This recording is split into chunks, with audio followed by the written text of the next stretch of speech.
काय ग आली नाहीस खूप दिवस? अहो काकी जरा बिझी होते ना, गेल्या महिन्यात थोडं काम होतं. आणि हिला किती फोन करते, ही फोनच उचलत नाही. 3-3 वेळा फोन केले मी तिला, पण फोनच उचलत नाहीये ही.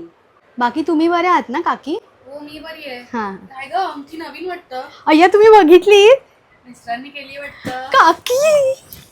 काकी ॲक्च्युली मी काय विचार केला की मीच ह्याला व्हॅलेंटाईन्स डेला सरप्राईज देईन, पण ह्यानेच मला उलटं सरप्राईज दिलं, ते पण रात्री 12 वाजता. अरे वा, व्हॅलेंटाईन्स एकदम जोरात झालेला दिसतोय. काकी नाही, ॲक्च्युली नंतर मला कळलं आमच्या मम्मींची चॉईस आहे.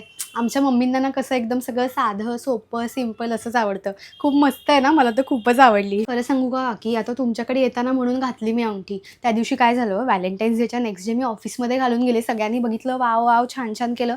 तिसऱ्या दिवशी लगेच मी आजारी, चौथ्या दिवशी हा आजारी, 5व्या दिवशी आमच्या मम्मी पण आजारी. नजर लावतात हो लोक. काय ग लूज वाटतेय जरा. हां, ते मम्मींना माझं माप माहीत नव्हतं ना, तर मम्मीनी स्वतःच्याच मापाची बनवून टाकली. काय नाही, दोरा बांधला की झालं.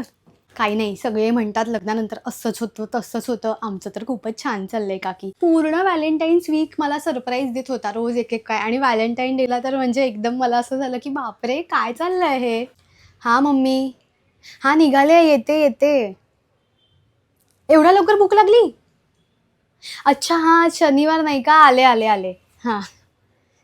नाही काकी, काय आज शनिवार आहे ना, आमच्या घरी आज पावभाजी असते. मम्मीना पावभाजी खूपच आवडते, त्यांना 7 वाजल्यापासूनच भूक लागते.